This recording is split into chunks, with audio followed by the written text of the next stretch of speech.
നമസ്കാരം. പ്രധാന വാർത്തകൾ. വമ്പൻ കുതിപ്പ്.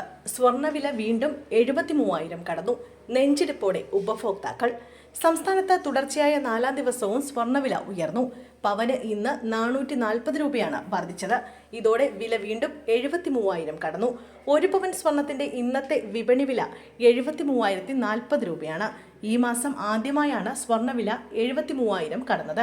3,000 രൂപയാണ് 4 ദിവസം കൊണ്ട് സ്വർണത്തിന് വർദ്ധിച്ചത്. ഈ മാസം ആരംഭിച്ചതോടെ വില തുടർച്ചയായി ഇടിഞ്ഞത് ഉപഭോക്താക്കൾക്ക് പ്രതീക്ഷ നൽകിയിരുന്നു. കാരണം മെയ് ആരംഭിച്ചതോടെ 1,720 രൂപയാണ് പവന് കുറഞ്ഞത്. ഇതോടെ സ്വർണ്ണവില 70,000-ന് താഴേക്ക് എത്തുമോ എന്ന പ്രതീക്ഷ ഉയർന്നു.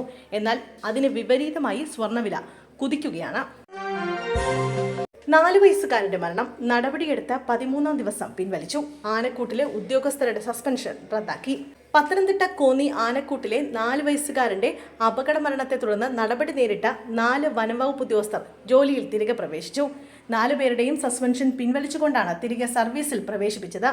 നടപടിയെടുത്ത 13ാം ദിവസമാണ് നടപടി പിൻവലിച്ചത്. 4 വയസ്സുകാരന്റെ മരണത്തിൽ സുരക്ഷാ വീഴ്ച കണ്ടെത്തിയതിനെ തുടർന്നായിരുന്നു ബീറ്റ് ഫോറസ്റ്റ് ഓഫീസർക്കെതിരെ നടപടിയെടുത്തത്.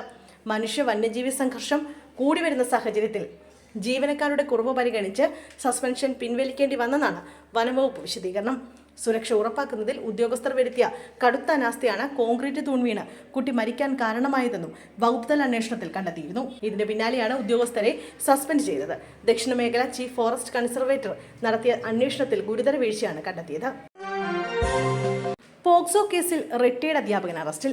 മലപ്പുറം വളാഞ്ചേരിയിലാണ് സംഭവം. മാവണ്ടിയൂർ സ്വദേശി പുതുക്കാട് അബൂബക്കർ മാസ്റ്റർ എന്ന പോക്കറാണ് അറസ്റ്റിലായത്. ചൈൽഡ് വെൽഫെയർ കമ്മിറ്റിക്ക് വിദ്യാർത്ഥി നൽകിയ പരാതിയുടെ അടിസ്ഥാനത്തിൽ വളാഞ്ചേരി പോലീസാണ് ഇയാളെ അറസ്റ്റ് ചെയ്തത്. 8 വർഷത്തോളമായി പ്രായപൂർത്തിയാകാത്ത കുട്ടിയെ പീഡിപ്പിച്ച കേസിലാണ് അറസ്റ്റ്. പീഡന ദൃശ്യങ്ങൾ പ്രചരിപ്പിക്കുമെന്ന് ഭീഷണിപ്പെടുത്തിയാണ് വർഷങ്ങളോളം ഇയാൾ കുട്ടിയെ പീഡിപ്പിച്ചിരുന്നതെന്ന് പോലീസ് പറഞ്ഞു.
ലാഹോറിൽ തുടരെ 3 സ്ഫോടനങ്ങൾ. ചിതറിയോടി ജനങ്ങൾ.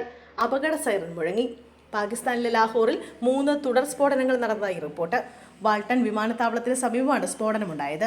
അപകട സൈറൻ മുഴങ്ങിയതിനെ തുടർന്ന് ജനങ്ങൾ പരിഭ്രാന്തരായി വീടുകളിൽ നിന്നും ഇറങ്ങി ഓടി. ഇതിന്റെ ദൃശ്യങ്ങളും പുറത്തു വന്നു. വാൾട്ടൺ വിമാനത്താവളത്തിന് സമീപമുള്ള ലാഹോറിലെ ഗോപാൽ നഗർ, നസീറാബാദ് എന്നിവിടങ്ങളിലും സ്ഫോടന ശബ്ദം കേട്ടതായി പാകിസ്ഥാനിലെ പ്രാദേശിക മാധ്യമങ്ങൾ റിപ്പോർട്ട് ചെയ്തു. ആളുകൾ പരിഭ്രാന്തരായി വീടുകളിൽ നിന്ന് പുറത്തേക്ക് ഓടുന്നതിന്റെയും പുക മേഘങ്ങൾ ഉയരുന്നതിന്റെയും വീഡിയോ ദൃശ്യങ്ങളും പുറത്തു വന്നിട്ടുണ്ട്. 26 പേരുടെ മരണത്തിന് കാരണമായ പഹൽഗാം ഭീകരാക്രമണത്തിന് മറുപടിയായി സിന്ദൂർ എന്ന പേരിൽ ഇന്ത്യ പാകിസ്ഥാനിലെ ഭീകര ക്യാമ്പുകൾ ആക്രമിച്ചിരുന്നു. ഇന്ത്യൻ ആക്രമണം കഴിഞ്ഞ് 1 ദിവസം കഴിയുമ്പോഴാണ് ലാഹോറിൽ തുടർ സ്ഫോടനമുണ്ടായിരിക്കുന്നത്. ചെല്ലാനം മുതൽ അഴീക്കൽ ജെട്ടി വരെ കേരളത്തിലെ വിവിധ തീരപ്രദേശങ്ങളിൽ ജാഗ്രതാ നിർദ്ദേശവുമായി കേന്ദ്ര കാലാവസ്ഥാ വകുപ്പ്. കള്ളക്കടൽ പ്രതിഭാസത്തിന്റെ ഭാഗമായി ഉയർന്ന തിരമാലകൾക്കും കടലാക്രമണത്തിനും സാധ്യതയുണ്ടെന്ന് കാലാവസ്ഥാ വകുപ്പ് മുന്നറിയിപ്പ് നൽകി. കള്ളക്കടൽ പ്രതിഭാസത്തിന്റെ ഭാഗമായി നാളെ രാത്രി 8:30 വരെ ആലപ്പുഴ ജില്ലയിലെ ചെല്ലാനം മുതൽ അഴീക്കൽ ജെട്ടി വരെ 0.6 മുതൽ 0.7 മീറ്റർ വരെയും ഉയർന്ന തിരമാലകൾക്കും കടലാക്രമണത്തിനും സാധ്യതയുണ്ടെന്നും കാലാവസ്ഥാ വകുപ്പ് അറിയിച്ചു. നാളെ രാത്രി 11:30 വരെ തിരുവനന്തപുരം ജില്ലയിലെ കാപ്പിൽ മുതൽ പൊഴിയൂർ വരെയും കൊല്ലം ആലപ്പാട്ട് മുതൽ ഇടവ വരെയും ആലപ്പുഴ ചെല്ലാനം മുതൽ അഴീക്കൽ ജെട്ടി വരെയും എറണാകുളം മുനമ്പം FH മുതൽ മുറവക്കാട് വരെയും ജാഗ്രതാ മുന്നറിയിപ്പുണ്ട്. കടലാക്രമണത്തിന് സാധ്യതയുള്ളതിനാൽ മത്സ്യത്തൊഴിലാളികളും തീരദേശവാസികളും ജാഗ്രത പാലിക്കണം.